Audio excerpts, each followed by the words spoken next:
Welcome in the next video. आज हमने restriction fragment length polymorphism को डिस्कस करना है। पिछली वीडियो के अंदर साउथर्न ब्लॉटिंग को डिटेल से हमने डिस्कस किया था। अब हमने अगला टॉपिक आज डिस्कस करना है which is restriction fragment length polymorphism. Polymorphism सबसे पहले हमें पता होनी चाहिए कि ये क्या चीज़ है।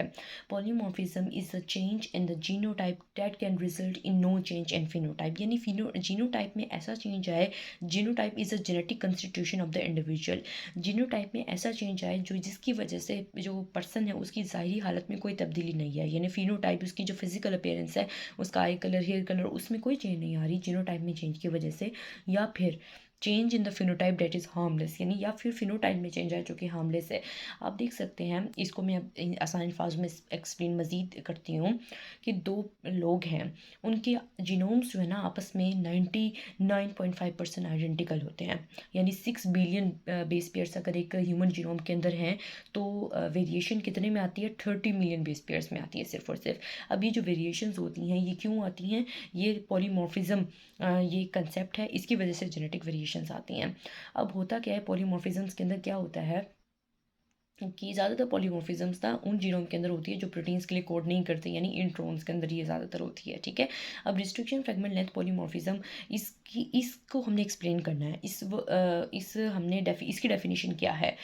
दरअसल आपको पता होना चाहिए कि जब जेनेटिक वेरिएशन आती है डीएनए के अंदर मुख्तलिफ इंडिविजुअल्स में, तो डीएनए की जो रिस्ट्रिक्शन साइट है या तो नई क्रिएट हो जाती है या एबॉलिश हो जाती है। मिसाल के तौर पे ये डीएनए है, इसके अंदर एक ये रिस्ट्रिक्शन साइट है, एक ये है, एक ये है, एक ये है, 4 हैं। अगर मैं इसमें एक रिस्ट्रिक्शन साइट मज़ीद ऐड कर दूं तो होता क्या है, मतलब ये डीएनए यहीं पे एक ऐड कर दूं तो पहले तो डीएनए सिर्फ इन साइड से क्लीवेज हो रहा था रिस्ट्रिक्शन एंडोन्यूक्लियस की मदद से। इसके एडिशन की वजह से रिस्ट्रिक्शन एंजाइम इस पे भी एक्ट करेगा, जिसकी वजह से मज़ीद छोटे छोटे फ्रेगमेंट्स हमें मिलेंगे। यानी हमारे रिस्ट्रिक्शन फ्रेगमेंट्स की तादाद बढ़ गई, ये कह सकते हैं। अगर मैं एक साइड पहले चार थे, अगर उसमें से एक साइड में कम कर दूं, 3 कर दूं, डीएनए की लेंथ उतनी है, लेकिन अब होगा क्या कि रिस्ट्रिक्शन एंजाइम जो है वो इन सिर्फ 3 पे एक्ट करेगा, चौथी पे तो है ही नहीं, वो ख़त्म हो गई है। तो अब जो फ्रेगमेंट्स मिलेंगे वो लेंथ उनकी ज़्यादा लंबी होगी। तो इसे हम कहते हैं रिस्ट्रिक्शन फ्रेगमेंट लेंथ पॉलीमॉर्फिज्म के। जो रिस्ट्रिक्शन फ्रेगमेंट्स की लेंथ है वो तब्दील हो रही है रिस्ट्रिक्शन साइट में उसकी नई आने की वजह से या फिर उसके ख़त्म हो जाने की वजह से। अब इस रिस्ट्रिक्शन फ्रेगमेंट लेंथ पॉलीमॉर्फिज्म ये दो तरह की हो सकती है। एक होती है सिंगल बेस चेंजेस और एक होती है टेंडम रिपीट्स। यानी क्या, कौन कौन सी होती है, इसकी टाइप्स पता होनी चाहिए। एक होती है सिंगल बेस चेंजेस और एक होती है tandem repeats. Single base changes से मुराद ये होता है कि 90% आपको पता है ह्यूमन जीनोम के अंदर जो है ना वो सिंगल न्यूक्लियोटाइड पॉलीमॉर्फिज्म ही हो रही होती है। यानी वो वेरिएशन जिसमें सिर्फ और सिर्फ एक बेस इन्वॉल्व होती है। इसकी वजह से क्या होता है कि एक न्यूक्लियोटाइड की सब्स्टिट्यूशन जब रिस्ट्रिक्शन साइट पर होती है तो वो रिस्ट्रिक्शन एंडोन्यूक्लियस उस साइट को रिकॉग्नाइज नहीं कर पाता।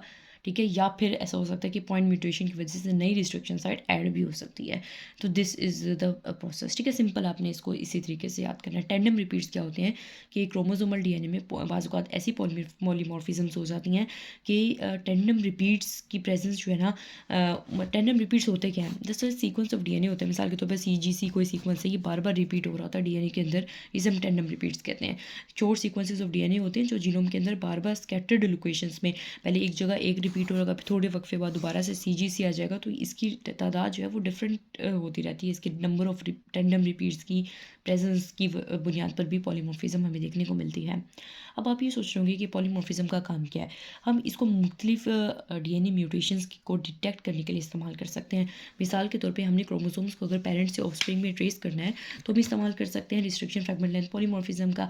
मिसाल के तौर पे एक डीएनए एक इंडिविजुअल का है, उसके अंदर बेस सब्स्टिट्यूशन की वजह से नई रिस्ट्रिक्शन साइट आ गई है, तो एंजाइमेटिक क्लीवेज की वजह से यही जो फेनोमेना मैंने अभी बताया था, इसकी वजह से अगर नई एडिशन हो गई है तो होता क्या है कि एडिशनल फ्रेगमेंट मिलेगा, एक नया फ्रेगमेंट मिलेगा। यानी पहले 3 फ्रेगमेंट्स मिल रहे थे, अब एडिशन की वजह से 4 मिलेंगे, तो नया फ्रेगमेंट मिलेगा। अगर म्यूटेशन की वजह से रिस्ट्रिक्शन साइट लॉस हो गई है तो हमें पहले 3 मिल रहे पहले 3 मिल रहे थे तो अब 2 मिलेंगे। ठीक है, तो इस तरह से होता है। हम ट्रेस कर सकते हैं पेरेंट्स से ऑफस्प्रिंग में, यानी बच्चे और माँ बाप के डीएनए को हम एक एक्सरे फिल्म में उसके बैंड्स बना के उसकी लेंथ्स को ऑब्जर्व करके हम पॉलीमॉर्फिज्म को देख सकते हैं। या फिर सिकल सेल एनीमिया में एक डिजीज़ है, उसके एनालिसिस करने में इसका बड़ा अहम रोल है। होता क्या है, सिकल सेल एनीमिया में आपको पता होना चाहिए कि अल्ट्रेशन पॉइंट म्यूटेशन होती है। पॉइंट म्यूटेशन की वजह से रिस्ट्रिक्शन एंडोन्यूक्लियस की रिकग्निशन साइट जो है ना वो तब्दील हो जाती है, ख़त्म हो जाती है बल्कि। सिकल सेल एनीमिया में क्या होता है, सिकल सेल एनीमिया में क्या होता है कि म्यूटेशन होती है, कोडोन नंबर 6 पर म्यूटेशन होती है और एक जीन का नाम होता है beta S globin gene. Beta S globin gene होता है। अब होता क्या है कि इस जीन में म्यूटेशन की वजह से एक रिस्ट्रिक्शन साइट जो है वो ख़त्म हो जाती है। नॉर्मल डीएनए जो होता है ना, मतलब अगर नॉर्मल डीएनए में सिकल सेल एनीमिया नहीं है, अगर किसी पेशेंट को नॉर्मल डीएनए उसकी अगर हम डाइजेशन करवाएं रिस्ट्रिक्शन एंडोन्यूक्लियस से, तो वो मतलब यही बीटा ग्लोबिन जीन तो वो देता है 1.15 KB फ्रेगमेंट। लेकिन अगर हम रिस्ट्रिक्शन अगर हमारे पास बीटा ग्लोबिन जीन के अंदर म्यूटेशन हो जाती है, जब म्यूटेशन हो जाती है तो फिर होता क्या है कि क्लीवेज साइट ख़त्म हो जाती है, तो अब फ्रेगमेंट थोड़ा बड़ा मिलेगा, क्योंकि एक क्लीवेज साइट ख़त्म हो गई है तो 1.35 KB फ्रेगमेंट मिलेगा। तो ये निशानी होती है सिकल सेल एनीमिया को एनालाइज करने की। तो इस तरह से हम ना कर सकते हैं रिस्ट्रिक्शन फ्रेगमेंट लेंथ पॉलीमॉर्फिज्म की टेक्निक का इस्तेमाल, और इसको हम और भी मेथड्स होते हैं।